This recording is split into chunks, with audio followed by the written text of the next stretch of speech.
Well, hello, my friends, and welcome to the Live Inspired podcast. This one streaming to you live across all of our media platforms with John O'Leary. I am so thrilled to be with you today. Here we are, 10:02 Central, Thursday, February 10th. We're going to be celebrating today the truth that the headwind may be real, the challenges might be fierce, but the foundation is firm.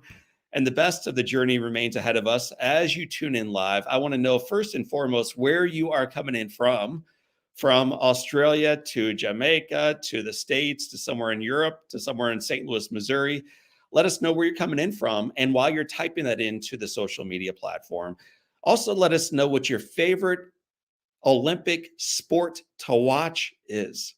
There'll be a reason for that here in a moment. I want to know what your favorite Olympic sport to watch is. So where you're tuning in from, what your favorite Olympic sport to watch is, and then why not share this episode with those who are following you online? So it's a great opportunity for us to share a message that is going to be incredibly life-giving. And so with all of that being said, I want to introduce to you today my new friend, and he is about to be your friend. His name is Devin Harris. Devin, welcome to Live Inspired with John O'Leary. Hey, John, so great to be on with you, man. I have to tell you right up front, I am watching for all those people who did not put bobsledding as their favorite Olympic sport. I'm watching you. So that's interesting. Devin, what is your favorite Olympic sport? My favorite winter Olympic sport is bobsledding.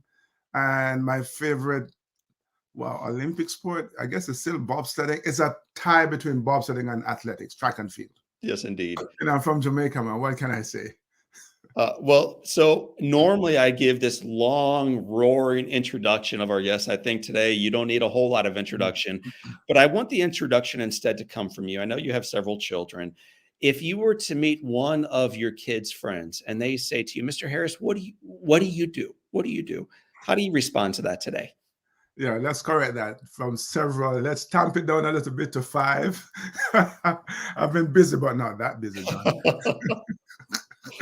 I would tell them that I share my story with others with the hope of inspiring them to live their best lives as well. I know I go around and I sometimes call myself a motivational speaker, and others call me that. But I try to live my purpose actually by sharing my story and helping other people to live, their full life, their best life. As we go along this journey, as you mentioned earlier, the headwinds may be real, but the foundation is strong. And I remind people that they do have a strong foundation on which they can build, regardless of the challenges they may be facing. Well, my friend, we all deal with challenges in life, whether they be around the Olympics or marriage or singleness or financial or physical or health, emotional, all these challenges. You dealt with challenges at a very early age. And so I'm going to back the bobsled up the track just a little bit farther from the United States back down to Jamaica. Yeah. At age 5, you knew early in your life that you were going to be the Olympics because the village where you grew up had the word Olympics in it. And although that sounds remarkable and successful and beautiful, the reality is you grew up in abject poverty. So would you take us back to your childhood and take us back to what it was like for you as a kid? Yeah, so if I could, I'd like to take you even further back. You mentioned age 5. I was actually living in the country with my grandmother at the time. And so, whenever people ask me who is the person who've inspired you, touched you, influenced you the most, I name her. She's the one to be blamed. And so, the thing I remember about her was she was this amazing storyteller, and the stories that impacted me the most were the ones she told me about soldiers and these amazing things they could do and not get hurt. Yes. They could jump in these deep gullies and not break their legs, and it fired up my little 5-year-old imagination. I'm like, oh my God, I don't know if I can do that, but I want to do it. More important, so that inspired me to want to be a soldier. More importantly, though, it inspired me to want to do things that other people thought were incredibly difficult, if not impossible. So, maybe around about age 5, I'm moving back to Kingston to live with my dad in, Olympic Gardens, man. Sound like a fitting place for a future Olympian to have grown up. But it was Yeah, a rather tough, impoverished, challenging neighborhood, violent. Yeah, and I sometimes joke about, so as a teenager when I was in high school, and I didn't hear gunshots at night, I knew it was time to get up and get ready for school. Like that's not even a joke, right?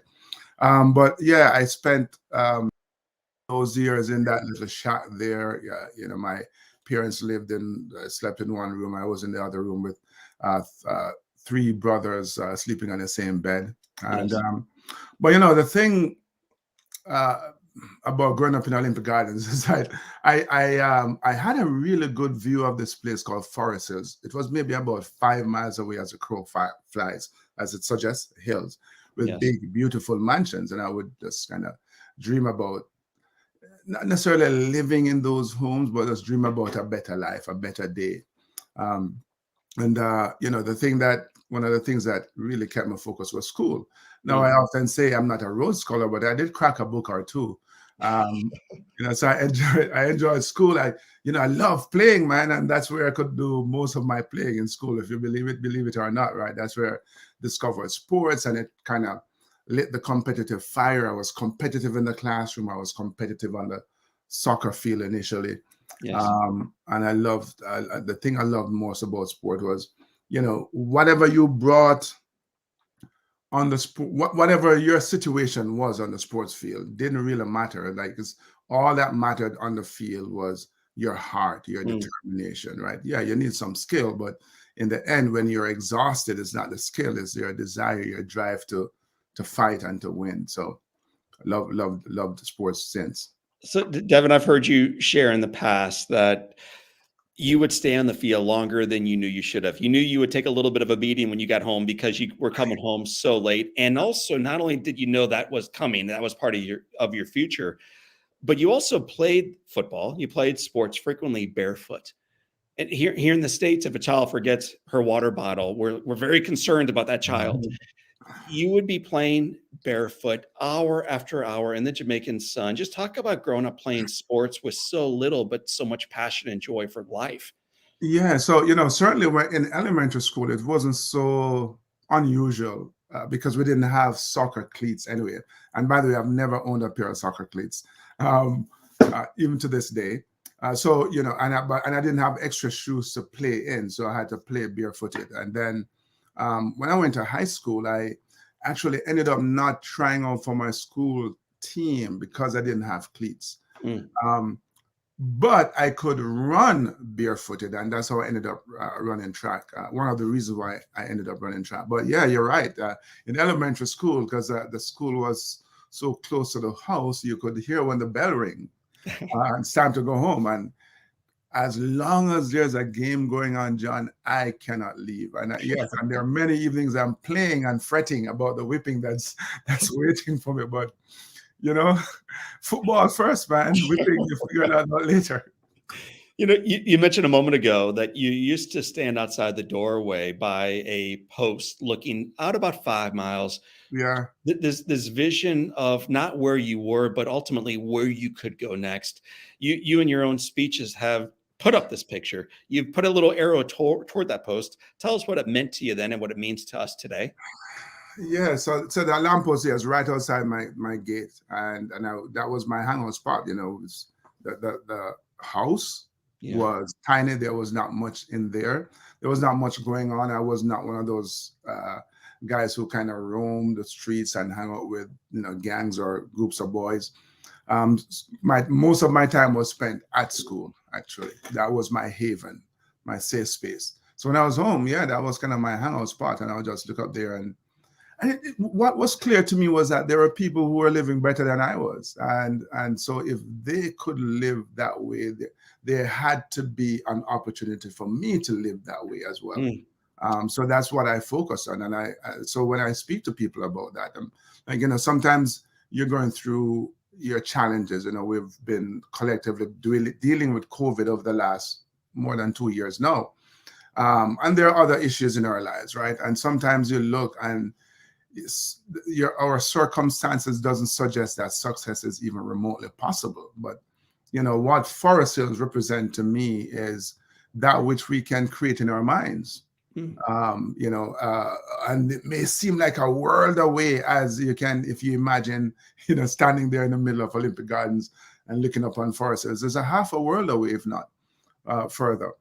But I think all of us can lift ourselves out of our own Olympic Gardens and rise and strive towards our Forest Hills. Well, I think it's a perfect pivot to a vision that your grandmother imparted and inspired within you, this idea of envisioning yourself being part of the Jamaican Army. So the next picture I'd like to put in front of you is of New College. Tell us what that is. That is the Royal Military Academy, Sandhurst in England. That's New College at Sandhurst, the most prestigious military training school in the world. And, dude, that was my first time ever leaving Jamaica, right? Yeah.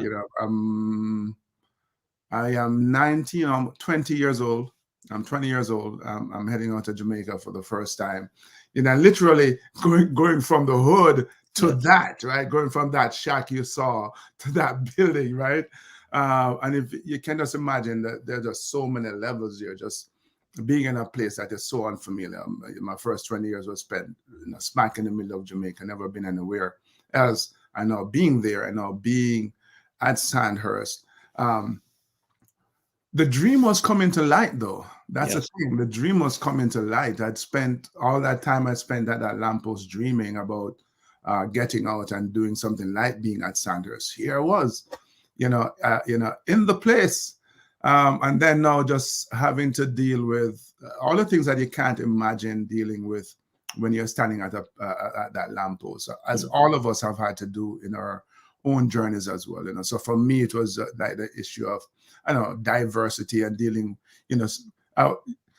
I'm from a country where we're 98% black, and now I'm in a platoon of 30 guys where only 3 of us are black, and like this, you have to search to find a black guy anywhere, kind of thing. So, it was talk about dealing with change and dealing with the challenge of the training itself, and the cold. England is miserable. So I'm curious, how did the cold and the discipline and the training and being surrounded by white people for the very first time in your life and away from home for the very first time in your life, how did that change you? Well, I tell you off the bat, man, I was homesick like there's no tomorrow. I remember, every now and again, I would go into London on the coach, we call it. And there was a sign that said Kingston 10 miles. I'm like, no, it's not. Liars. There was a town called Kingston upon Tyne, and it was, from that point, I'm like, that's not my Kingston, But yeah, the thing is, one of the things that we have to remember is that when you have a goal, a vision, it focuses you, and along the way, you're going to have to deal with all kinds of challenges. Like for me, it's being in a place where I'm a minority for the first time in my life, or just dealing with the physical and the mental challenge of the training itself, the emotional challenge of being homesick, that, there's nothing that has been familiar to you over the last 20 years that's around you. But then what's the goal, man? To become an Army officer. So you suck it up, buttercup, and you keep going. I have a photo of you as a young Army officer. And one of the things I read about you in preparing for today is that you treated those around you with respect. It came up in the comments below the articles regarding the men who served with and below you, that you treated all of them with respect. Why? I think you should treat people the way you want to be treated. And I want people to treat me with respect. I want people who are, quote unquote, above me to treat me with respect. And, I go back to, growing up in Olympic Gardens, and soldiers came to the old neighborhood many, many times to conduct raids. I did many of those raids myself when I served. And I can remember one particular raid as a kid. The soldiers were in my house, searching. They're looking for contraband, and they go into every house. And, I'm sitting, lying there in the little bed, and my, under the, with a soldier pointing his weapon, and my dad has to go and find receipts for the one little black and white TV and the fridge that we had in the house. And so those experiences have never left me. And so when I went back, I was always very respectful, because I know that not everybody in a neighborhood like that is a crook, right? Yes. But people are just trying to live. And likewise, in the army, I'm sure you'll find a soldier who would tell you that there were times when I was not nice, put it mildly. And I would cop to that as well. But for the most part, yeah, it was about treating people with respect, because you get so much more out of them. I'm going to remind our listeners, Devin, that they are listening in right now to the Live Inspired podcast with John O'Leary, that this episode is brought to us by our friends at Keeley Companies. And if they have any questions at all for my friend Devin, to type it into the chat right now, whether you're tuning in through YouTube or LinkedIn or Twitter or Facebook or social sites I'm not even familiar with, but you're watching us there right now. Awesome. Type in any questions you have right now for three-time Olympian Devin Harris. Devin, as we pivot away a little bit from what you learned through the military into what ultimately will become your calling card in life in some regards, bobsledding of all things, from a Caribbean Jamaican nation. I have a picture of you getting ready to begin training on the beach with 3 colleagues. I love this picture. But first, the backstory before these big buff guys get ready to have this picture taken. Where did this notion that a Caribbean island might be able to represent in the Winter Olympics with a bobsled team originate?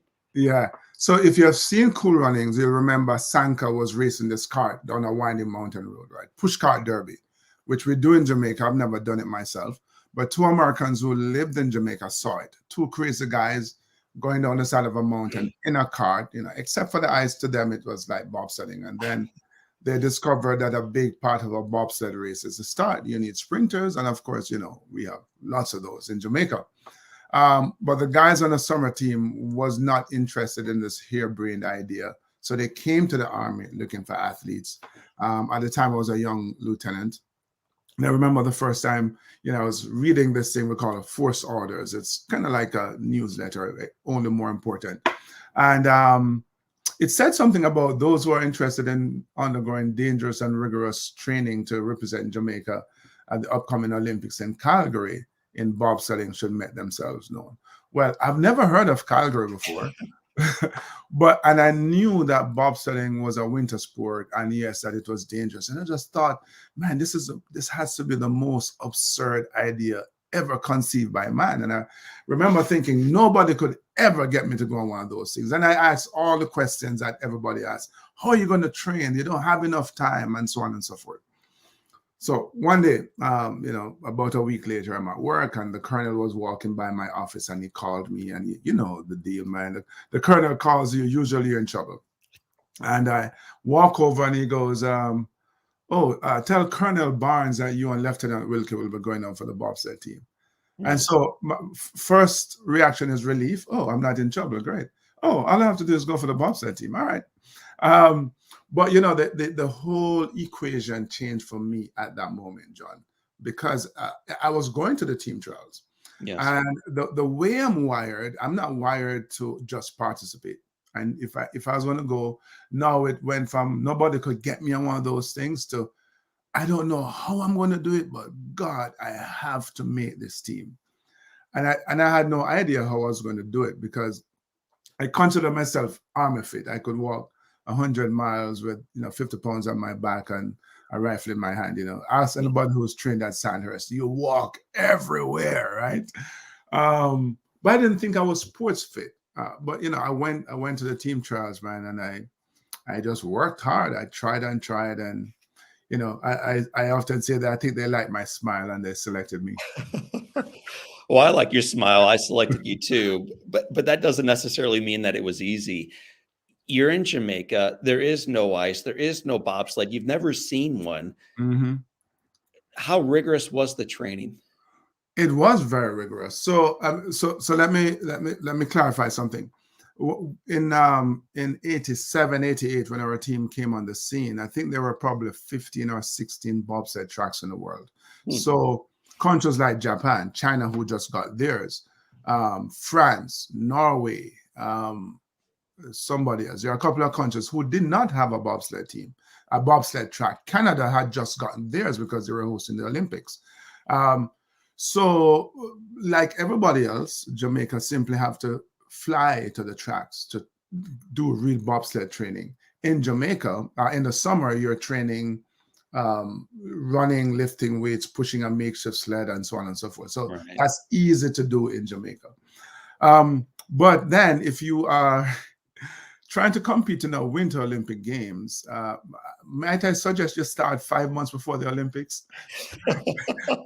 Might I suggest you pick up the sport 5 months before the Olympics, longer than 5 months. So, our first time down a bobsled run was in October of '87, right? With the Olympics coming up in February. And it was indeed rigorous. And I was speaking about this this week, that in those early days of bobsledding, my mind went back to Sandhurst because, then we went through these long periods of intense physical activity with very little rest. And that's what those, first 3-4 weeks of bobsledding was like, just constantly going. And I go, oh, I've seen this movie before. Mentally, I just went back to Sandhurst and it helped me. So speaking of the bobsleds, speaking of the training that you did 4.5 months before the Olympics are actually going on, I have a picture, I believe, of the very first time you laid eyes on a bobsled. What was going through your mind as you are seeing this thing for the very first time, this thing that ultimately you are going to hop in and race in the Olympics? Yes. So this is in Lake Placid in September '87, right after our team got selected. So this is the first bobsled trip ever. And that black thing between us, that's a 2-man bobsled that our coach, Howard Seiler, the white guy you see there, he had it in his driveway. And I remember looking at it, and it is a really crude piece of equipment. It's tight. Yes. And I'm thinking, how the hell are we going to fit in that? And then you see screws kind of jutting out. It's just not, it's not golf, right? It's not golf. And, but, I suffer somewhat from a little bit of attention deficit. I like to just get going, do things. And Howard was a pretty good talker, man. Howard was a salesman and he could talk. And I promise you that if you look on the picture again, I'm holding this thing in my hand. It's a runner, one of the things that the sled slides on. And I think I don't know what I'm doing with it. But I think in that very moment that picture was snapped, I was bored. Yes. You're ready. I'd heard enough talking. Yes. It's like, let's do this. Well, fine. Fair enough. Let's leave Lake Placid. Let's hop on a plane, head out to Calgary. Heidi and Howdy were the two mascots. I don't know if you remember that from 1988 Olympics. Yes. But man, the real celebrities were not the mascots. The real celebrities of that Olympics, and anyone who is old enough to remember it knows this to be true. It was the Jamaican bobsled team, man. You were one of those guys. Mm-hmm. For you, my friend, what was it like walking into the opening ceremonies with that Jamaican flag, with a packed stadium in Canada, with snow falling, representing your nation? Mm-hmm. Well, you know how you kind of grew up watching the Olympics, and you're watching the opening ceremonies, and these men or women are marching in. And certainly as a kid, I remember just thinking, wow, those are some of the best athletes in the world. And then here you are, setting foot in an Olympic, in the stadium during an Olympic opening ceremonies, 50,000 people screaming, and you look off to your right, and I promise you, more cameras than you can count. And in that instant, because you've seen this movie before, that your image is being flashed across television screens around the world, and you're going, wow, man, I hope I can live up to this belief by some kid that I'm one of the best athletes in the world. And yes, in that moment, you're living the dream. Yeah. It's like, how you don't even know how to prepare for a moment like that, because you're putting all the work and spent all this time dreaming, and here you are, especially as a member of the first Jamaican bobsled team. That also added an extra meaning to the moment. So let's move away from the opening ceremony to the main event. You are successful in your first two runs. You made it all the way down.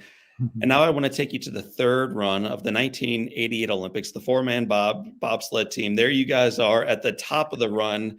What goes through the mind of a bobsledder right before the green light flashes and you are getting ready to go down this hill? I like how you describe the first two runs as successful. If you describe success as just getting from the top and crossing the finish line, I do consider that success. So yes, indeed, my friend. But can I back up a little bit to say, earlier I was joking about the fact that if you're going to start an Olympic sport, you should do it, earlier than 5 months before the Olympics. Well, here's another bit of suggestion. Here's another suggestion. Take it from me, right? If you're going to do an Olympic sport, you should have competed in that event before the Olympics.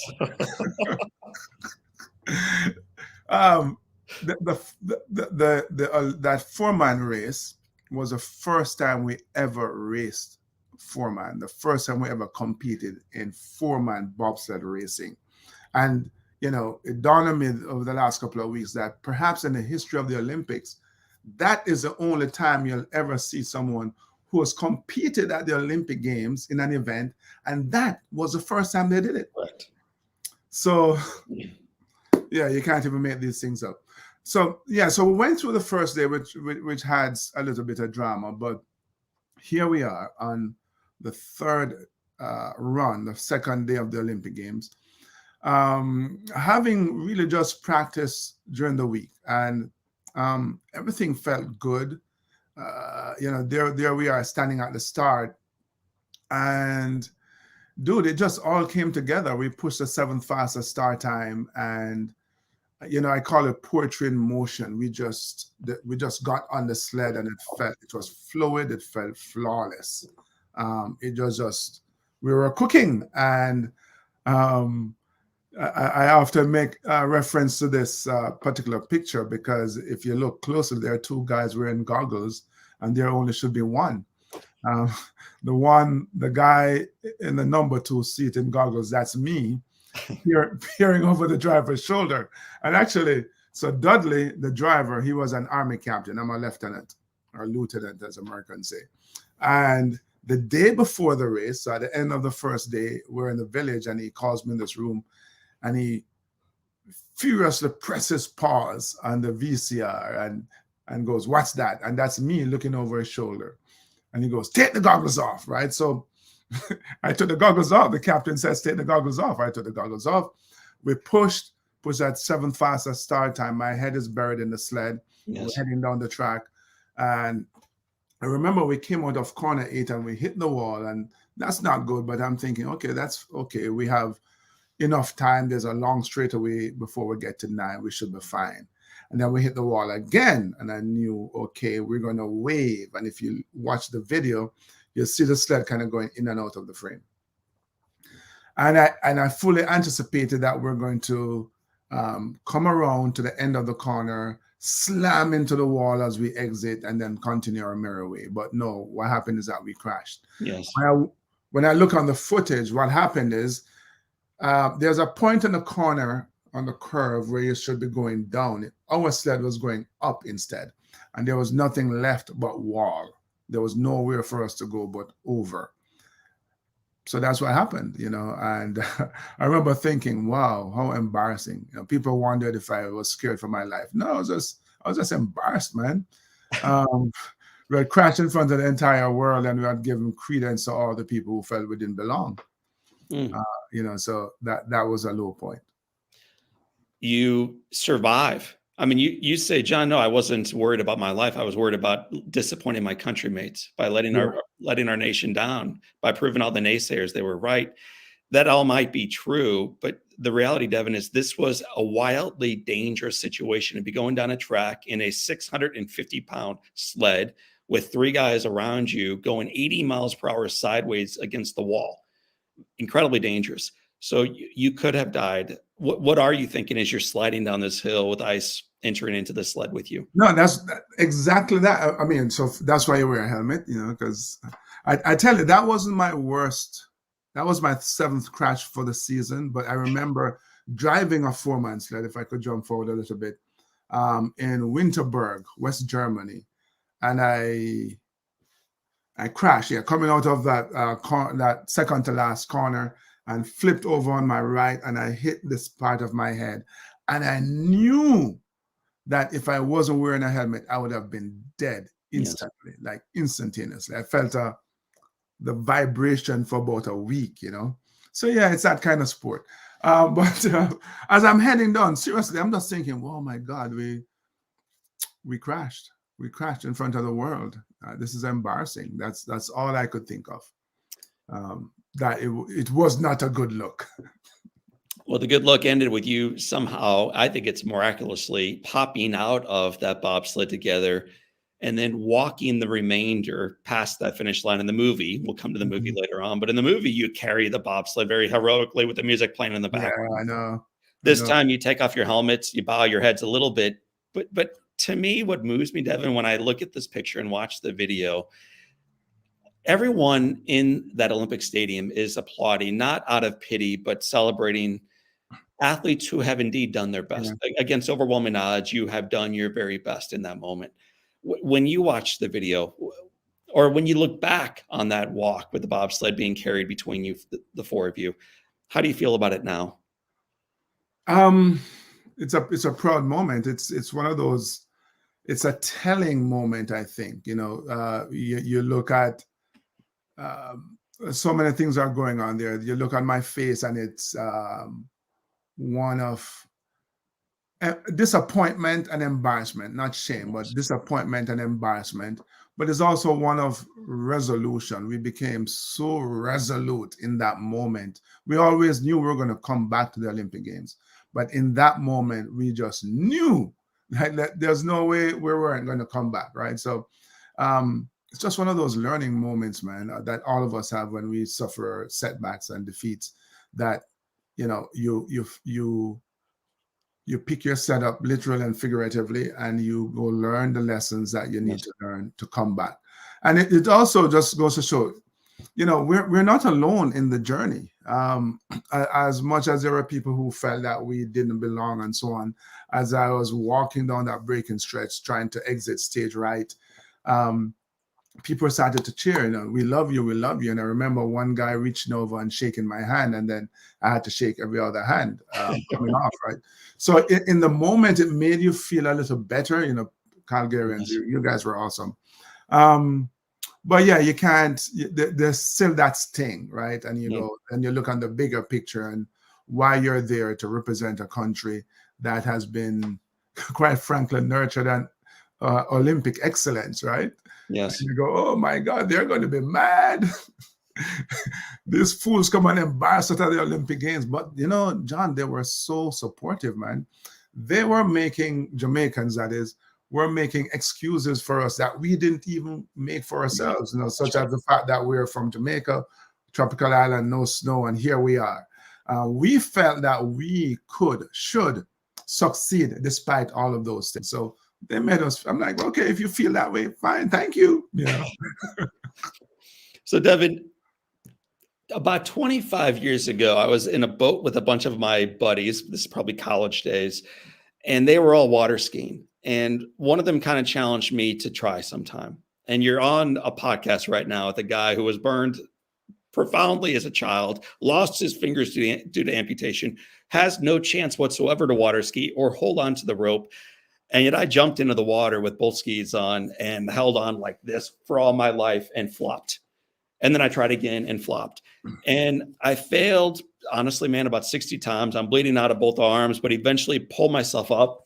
Now I'm behind the boat on my water skis, going around the lake, having the time of my life, and then eventually fall, crash, get the skis off, get back into the boat. And I promised myself, all right, I did my thing. I tried. I succeeded. I got up. I went down the hill, if you will, and I'm never going to do that again. And I view that as like my one time I did it. You did this thing in 1988. You succeeded. You may not have climbed the medal stand. You may not have heard the Jamaican national anthem, but without a doubt, the standing ovation at the end of the line proved to you, you did this thing. So my question is, why get back into the boat and do it again in 92? and then again, and then try again in 98. Like, what was it about this goal for you that allowed you to risk and to train and to venture back into that bobsled year after year when it was so difficult the first time? Yeah. Unfinished business, man. We felt, I believe, that we have the potential to win a gold medal, to win an Olympic medal. But obviously, it doesn't happen just because you wish it and you dream it. You have to work towards it. And as I said earlier, that crash made us even more resolute that, we're not going to go like this. We're going to come back and we're going to try. And so, I was speaking earlier this week on another podcast, and I was saying after 92, I really tried to push bobsled away. It was let's get back to the real world was what I was thinking. And I could not get this thing out of my blood because I had unfinished business. I didn't feel like I trained in the way I needed to train in order to get to the Olympic Games. And so I came back again in 98, and kind of like the thing is that if you hadn't gotten into the water, John, and tried and flopped and got bruised and blooded, you'd be wondering to this day if you could have possibly done it, but you did. And now you're going, okay, I did it, fine. I'm out. So after 98, I still didn't win the medal, but I felt like, I have given everything. And I wanted to go back again in 2002, but I could walk away. I was able then to walk away in peace, knowing that I gave it my shot. You can't, dealing with I talk about it all the time, the pain of change, which is incredibly painful, is temporary. You get through it and you're done and you go, yep, I did it. But I can't imagine, man, living with the pain of regret, because that doesn't end. Oof. The pain of change and the pain of regret, to kind of push a wedge between the two, requires also the pain of risk.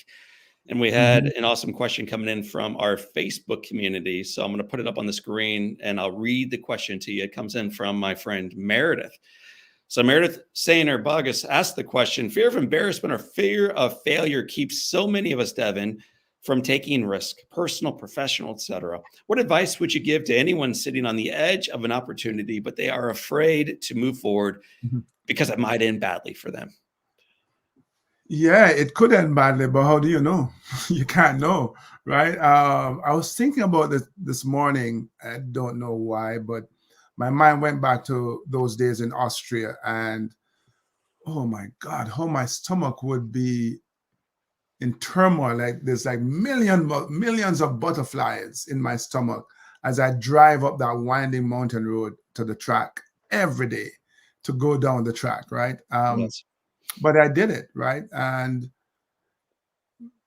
can it end really badly, like I lose my life? Absolutely. Can it just end in a way that I'm embarrassed? And I've been embarrassed many times.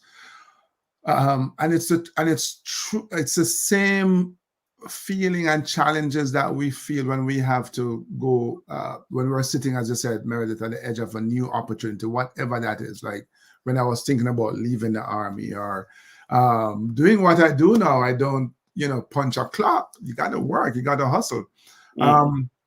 But you can't know. That's the thing. That's my thing. You cannot know unless you try. And I think it's better to try and fail. And you go, you know what? I gave this everything I had, and I've had those moments. Yes. And it's time to move on to something else. I think you can live in peace. I can live with myself that way, as opposed to not trying. You spoke beautifully there about hustling. And when I think of your story, one thing I've read about you and I've heard you share it in one interview is that if you could go back in time and relive a 24-month period, which would you choose? And there are so many highlights from your life that I would have assumed would be your answer. And the answer you gave was actually 1996 through 1998, a period in time when you are hustling big time. You're working at Macy's, you're delivering pizza. I think you're living in Wyoming at the time. Yeah. You're training for the next Olympics. You're doing 3 full-time jobs, full-time, while growing a family. Why in the world would you choose that 24-month period to relive? It's because I grew so much from that. It really strengthened me. it's kind of like when you go to the gym and you're lifting weights after a period of time, after 24 months, man, you're going to get stronger if you're doing this consistently. And I think as you're going through some of the toughest challenges in your life, if you choose not to buckle, and I'm not saying that you will not get frustrated, and because there were many a times when I was frustrated. There were times when I didn't even realize I was frustrated until somebody pointed out that, no, you sound so frustrated, you know? Yes. But man, you know, when I marched in that opening ceremony in Nagano, after going through such a hard time, there was I haven't seen it, I remember it, but my friends told me that, man, they saw me on TV with the biggest grin on my face. And I remember saying to the other guys, I'm enjoying this. That, you know, you just get so much stronger, man. You know, like you look back and go, I did that. I did that. That means I can do anything else, really. Devin, when you speak, there's this joy that exudes in the way you share your story. Happiness is winning the gold. I won the gold, or we won the gold. Good for us. And then eventually that gold medal will rust away. It will fade. Joy is unfading. It is enduring. It is contagious. It is beautiful. It is rare as well. It is rare. You have it, my friend.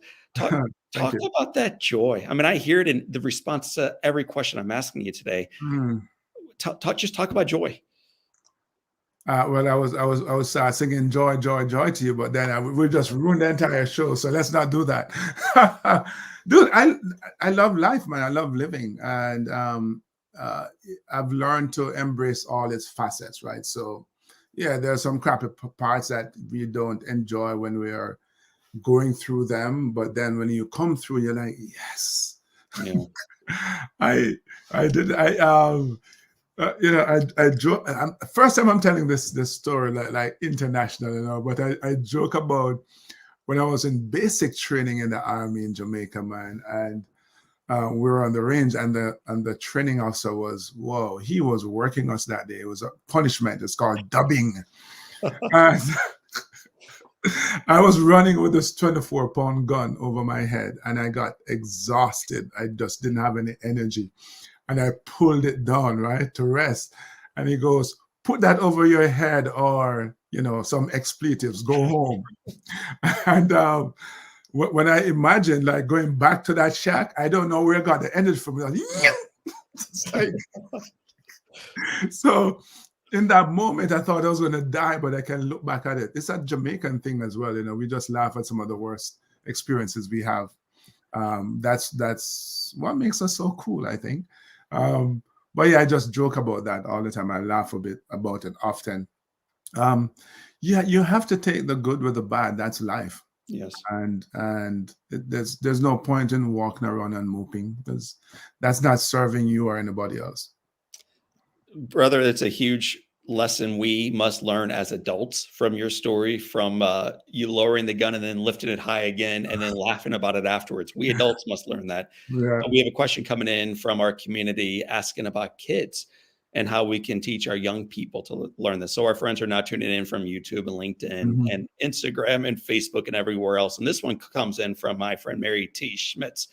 She wants to know this: always persisting and persevering. How do you teach that or help grow it in our young people? So Devin, how do we take these messages you've learned the hard way and instill that in our young people? Through example and through challenging them. So I tell you, this is years ago. My daughter, she was, I don't know, maybe 7 years old. We're in the driveway and she's shooting hoops and she's not hitting any baskets, and she gets frustrated and she starts to cry. Right, I'm out there too. So you think as a loving, kind dad, I'd put my arms around her and hug her and like, it's okay, honey. No, instead I say to her, if at first you don't succeed, what must you do? And while she's wiping away the tears, I go, try and try and try again. I'm like, exactly. Am I mean? I don't know. But, you know, so she started trying and she kept trying until she started hitting hoops, you know? Yes. I wish there was a kind of gentler way to do that, but sometimes life is hard. Life can be hard, and you have to, I think, prepare your kids just to deal with some of the harsh realities of life. Like it's just like no way to sugarcoat dealing with tough times. You have to get tough, you know. So I would say the way I do it is through the power of my example, and it's some of the proud moments when my kids who are, you know, I've still two in school and three are out of the house, and they talk about the fact that I challenged them. That makes me feel like I did something right. And you've done a lot right, and it has been celebrated not only in this show and through books you've written and speeches you've given, but in a movie that probably every one of our listeners has followed. There it is, man. I'm sure it's not the first time you've seen the DVD cover, the VHS cover. Cool Runnings, created by Walt Disney. How did that movie change your life? Do we have to talk about that again? We won't spend much time here, but you do have to talk a little Dude, bit. I was on a Navy ship, the USS Kearsarge, in the middle of the Gulf, the Sea of Aden, right? Okay. And this sailor comes up with the VHS copy, asked me to sign it. I'm like, how did you know we were coming? And then I thought, there's no way he could have known, because they actually, while we were there, broke a record for being at sea the longest in the history of the Navy, right? And he goes, no, I take this everywhere I go. I'm like, wow, cool. That's pretty cool. Really cool movie, flattering. You know, we're talking earlier about me standing on that lamppost dreaming about, you know, doing some other things in life. You can't dream that stuff up. How do you dream that up, right? You know, that's the stuff that Hollywood movies are made of. But we thoroughly enjoyed the movie. I thought it was a good human interest story, powerful life lessons. You know, obviously not true to form, very loosely based on a true story. But I think they did a good job in depicting the spirit of the team as underdogs fighting to overcome. And I get why they couldn't have told the story true to form, because, like I mentioned earlier, the first time we raced a bobsled, a 4-man bobsled, was at the Olympic Games. Now, people wouldn't believe that. That would be unbelievable, right? The Chris Stokes was on our team. He was in the Olympic race at the end of the first week of seeing a bobsled, you know, and then we pushed the 7th fastest start time. So, yeah, there are certain things that, you know, they say fact is stranger than fiction. Yeah, it can be at times. So you have factually the ability not only to be represented in that movie, but also to represent it more honestly through your own voice as a speaker. You, my friend, are a leadership guru. You travel the world. When you're in front of audiences, whether big or small, what are the primary messages you want them to hear clearly from your life about their life? That, you know, they can do it too. We all have within us the ability to push past real or perceived limitations. And so I challenge my audiences. You know, my mantra is to keep on pushing, which obviously has a bobsled analogy, but it's really speaking to this dynamic, ever-changing process that we go through to transform ourselves. And quite frankly, as we're doing that, we're transforming the people and the organizations around us. So it's about growth, man. You can't sit there doing the same old every year. You have to strive to grow in a deliberate way, because things are going to change. Your world is going to change. You are going to change. Now, the question is, are you changing in a way that is going to afford you the opportunity to explore your full potential? Or you're just changing and going with the wind, right? Keep on pushing is about this focused, deliberate effort to continue to grow. Oh, that's so good. Are you changing in a way that ultimately will allow you to embrace and open up your full potential? That is a question we need to look in the mirror each and every day and be asking ourselves, are we today changing in a way that is allowing us to live into our full potential?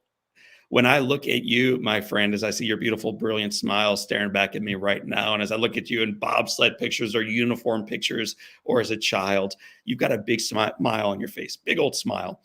But the biggest smile I see on your face is not when you're in front of audiences, but when you're with your own family. So I'm going to pop this one up right now, because this Yeah. is when joy is really on your face. What is it about your family that you are giving me that big old grin for right now? Dude, so I'm called many things. I have been called many things, some quite flattering, others not so savory. But the thing I love being called the most is daddy. I just absolutely I love being a dad. I love hanging out with my kids. They think I'm weird. I'm when I'm home, I'm just having fun. That's doing silly things I'd never do on camera, do in public. Singing loudly. I can't sing, but yeah, I just really just enjoy. It's such a huge responsibility, so I embrace that responsibility of, given charge of these 5 lives, and Yes. and doing my best to guide them. Well, regarding those 5 lives and your bride's life and your life, there's a quote. I'm going to kind of wrap in a moment with 7 Mm. questions for you. But before we get to my questions, there are 3 quotes that I wrote down that I've heard you share in the past or read from one of your books that moved me deeply. So we're going to go through these one by one by Right. one, starting with number 1. And it is, your biography is not your destiny. So your biography is not your destiny. Tell me what you mean when you say that. Yeah, so as you say that, I kind of go back again to Olympic Gardens and some of my peers, boys I was growing up with. So again, when you're in an environment like that, and it seems so dead end, and you can take that on, I would say. Yeah. But again, because I had this view of Forest Hills, it automatically said to me that there was better. There were other people who were enjoying more, and so therefore, if they could do it, I could do it as well. And so Olympic Gardens, that part of my biography doesn't mean that that's where I was going to end up. Now, remember, at 13 years old, because other boys were calling themselves sufferers, right? That's the environment in which we live. And at 13 years old, I go, hey, we're not friends anymore. And I just kind of, divorced myself from them. I removed myself from that company and that thinking, because I could not afford that biography to be my destiny. Mm. Then we're going to have you back on at some point soon, because I would like to spend a full hour talking with you about that mindset of how do we shift from being a victim to our circumstances, whether the life we are born into, the struggles that have shown up in our life in the midst of the journey, but how do we really shift from that mindset into your mindset, the mindset you had as a 5-year-old, thank you, Grandma, the mindset you had as a 13-year-old, the mindset you have today as a man. It's a beautiful mindset. It is a choice. And you speak to it with my second quote that I wrote down. It's about the whining. So here comes quote number 2, Devin Harris. The whining, the complaining, the justifying. Until you stop that, you remain powerless to improve your situation. I talk too much, don't I? No, man, you talk too little. Dude, I mean, so if you think about how I hate the feeling of feeling powerless. I absolutely hate the feeling of feeling like I can't impact my situation. I can't do anything. And when you're sitting there using all of your energy, blaming and complaining and whining, what's changing? Nothing. If anything is changing, is you feeling worse, is you feeling powerless. And so, am I saying I never complain or whine? I think in we all do, like at the outset, but then you kind of have to snap out of it and go, okay, how can I fix this? Yes. What can I do? And you won't necessarily have all the answers. You really will have all the answers, and know exactly where you need to go. But what empowers you, I believe, is you now using your energies to figure out what steps you need to take to make things better. And once you start taking that first step, you start finding ways. It's never necessarily easy, still challenging, but you start feeling better and you become empowered, and you eventually solve the situation that you find yourself in. That's an important way to begin moving toward the finish line. We have a lead coach here named Matt Miller. He is in charge of our coaching organization, and he's got an expression: focus on your most important, stay within your circle of influence, and then take your next right step, because the next right step leads to the next right step. Exactly. So I'm going to put up the third quote, but I feel like I've been doing all the work today, Devin. So I'm going to invite you to read this third quote, because I think it's going to sound a lot better in your voice than it would in mine. So quote number 3 is now in front of you. In Jamaica. Oh, so I should put my glasses on. In Jamaica, we have a saying: we're little but we're talawa. It means we're small, but we're powerful. It means we are small, but we are powerful. And this attitude allows us as Jamaicans to consistently punch above our weight class. We simply believe that we can do anything. Yeah. Yeah, man. We're little, but we're talawa. Like, I mean, that is so succinct. I don't even know how else to explain it. Yeah. So our country obviously is a small country, 3 million people now. Also means we're growing. And so when let's use something that most people are familiar with when it comes to Jamaica, track and field, right? We were talking about that earlier. And I think at this point, we have won more medals in the sprint than any other country in the world, right? To include the US. And I think that there demonstrate this little but with talawa mentality, that no matter what it is that we as a people attempt, track and field, bobsledding, we expect to make a splash. And I think all of us can embrace that little but with talawa mentality, that, regardless of where you're starting out in life and what some of the obvious challenges and roadblocks may be, recognize that inside of you, though, is that giant that can rise above all of it. Well, my giant friend, you do rise above it, and you remind the rest of us that so can we, as soon as we stop making excuses, as soon as we start controlling what we can, letting go of what we can't, and taking the next right step forward. We have a consistent journey here together as part of the Live Inspired podcast community to wrap up with our guest with 7 questions. They are brought to you by our friends at Keeley. So these are the Live Inspired 7 questions now for Devin Harris. Question number 1, Devin, I hope you're ready for these. These are the quick fire questions coming to you. Keeley, what is the most impactful or inspirational book you've ever read? Ooh, that's the Art of Selfishness.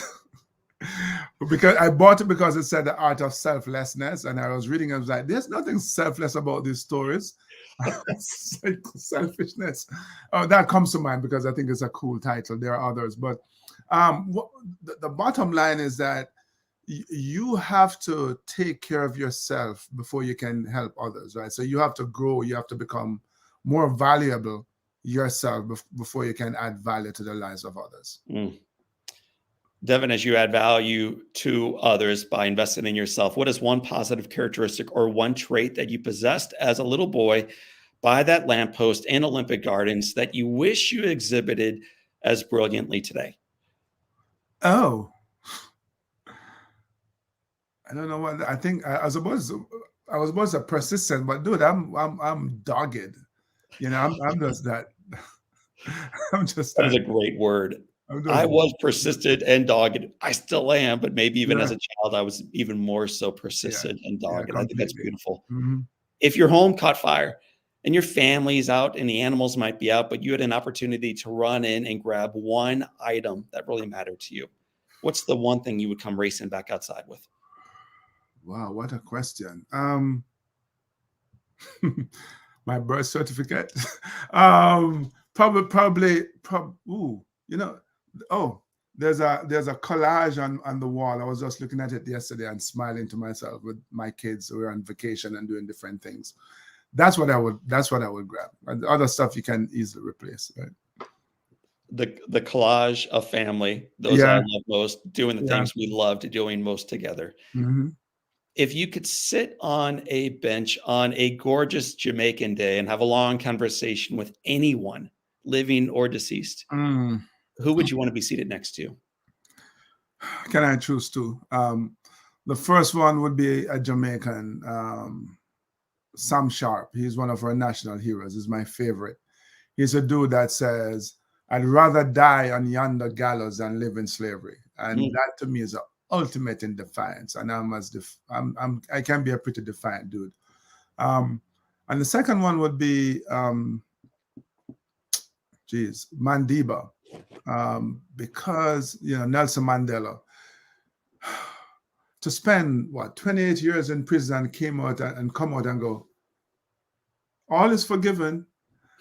That's not me. I'm not that dude. And so he's such a greater man than I am, even to this point. That's definitely a lesson, some lessons that I need to learn from him. Well, if you get those two guys on a bench in Jamaica, will you let me know so I can just sit down near you and record a life lesson taught by two masters? Yeah. So I appreciate that. What's the best advice that either one of them or anyone else has ever given you in your life? Oh, I would say it probably is not them per se. But when I was in the army and I was heading off to England, this captain at the time, he said, in only a way that an army officer would do it. They're giving you really good advice, but not with any warmth, but very, very rigid and military. Have a good sense of humor. You hear me? Have a good sense of humor. Oh my God, that served me so well. As a kid from the hood at Sandhurst and having to put up with some of the stuff that just wasn't so cool. Yeah, just being able to laugh it off was useful. And Devin, if you could go back in time and whisper some wisdom into your ear at age 20, what advice would you give yourself? Slow down a little. I would enjoy the process. And so I look back and I go, I really should have smelled the roses a bit. And I have a challenge with giving myself that advice because I don't know. I kind of felt like I did what I needed to do in the moment. Yes. But as I'm looking back now, it's like, man, it would have been good if I was able to just pause and smell the rose just for a minute. But that would be it. Devin Harris, it has been said that all great human beings, philanthropists, authors, fathers, husbands, bobsledders, overcomers, can have their lives summed up in one sentence. How would you like your one sentence to read? He was a good father and husband and friend. Wow. So this man who came out of abject poverty, who represented Jamaica in the very first Winter Olympics, desires to be remembered as a phenomenal husband, father, and friend.